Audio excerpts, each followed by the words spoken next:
আসসালামু আলাইকুম guys, welcome back to my channel. আজ আমি তোমাদের দেখাবো ঘরে বসে আমরা কীভাবে খেজুরের গুড় দিয়ে নারকোল নাড়ু বানাবো।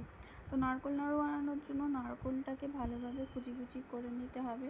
কুচি কুচি করে নেওয়ার পরটা মিক্সারে গ্রেট করে নেবো।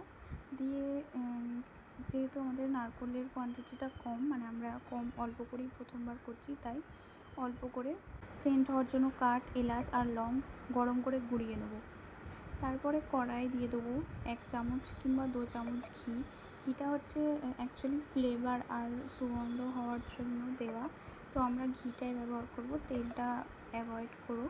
ঘিটা দিয়েই করলে ভালো হয়। তারপরে যখন তেলটা ঘিটা গরম হয়ে যাবে, তখন ওর মধ্যে যে গরম মশলাগুলো আমরা বেটে হালকা গুঁড়ো করেছিলাম অর্ধেক, সেই গুঁড়োটা দিয়ে দেবো।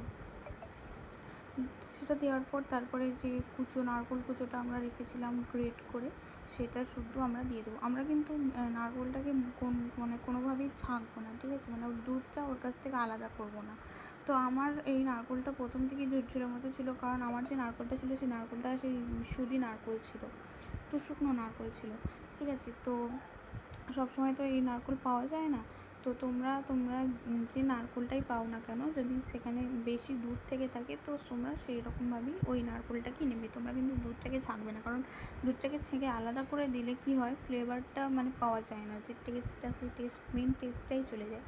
তো যদি নারকোলে বেশি দুধ থেকে থাকে, তাহলে অনেকক্ষণ ধরে ফুটিয়ে ভেজে আর কি, কড়াতে ভেজে দুধটাকে ওর মধ্যেই মরতে হবে। যতক্ষণ না দুধটা একদম মরে যাচ্ছে ওর মধ্যেই, ঠিক এইরকম ঝুরঝুরে হয়ে যাচ্ছে, ততক্ষণ কিন্তু নেড়ে যেতেই হবে। তো কন্টিনিউ কিন্তু এইভাবে নেড়ে যেতেই হবে, যতক্ষণ না এর মধ্যে থাকা যে জল, যে পানিটা যতক্ষণ না মরছে, ততক্ষণ ভালোভাবে নেড়ে যেতেই হবে।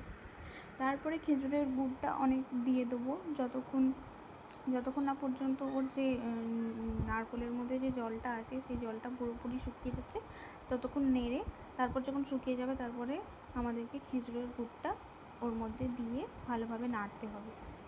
এইসব করার সময় কিন্তু অনেকটাই সময় নিয়ে আমাদেরকে করতে হয়, ধৈর্য ধরে হাতে অনেক সময় নিয়ে একটু করতে হয়, কারণ এই জিনিসগুলো এমনই, একটু ভালোবাসা না দিয়ে করলেই না একটু যেন খুঁত কেমন হয়ে যায়, মনে হয় যেন যে না, ঠিক হলো না।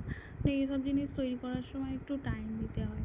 তো দেখো ভালোভাবে কত সুন্দর মিক্সড হয়ে গেছে। আমরা আরও অনেকক্ষণ একটু ভালোভাবে মিক্সড করে নেবো।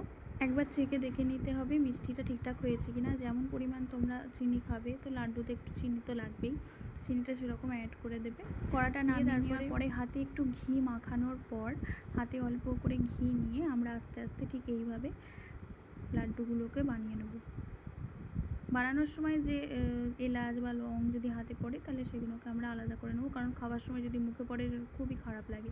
তো এইভাবে দেখুন কত সুন্দর লাড্ডুগুলো তৈরি হয়েছে। এখন শুধু গরম গরম আমরা লাড্ডুগুলোকে বানিয়েছি, সেই জন্য লাড্ডুগুলো এখন নরম আছে।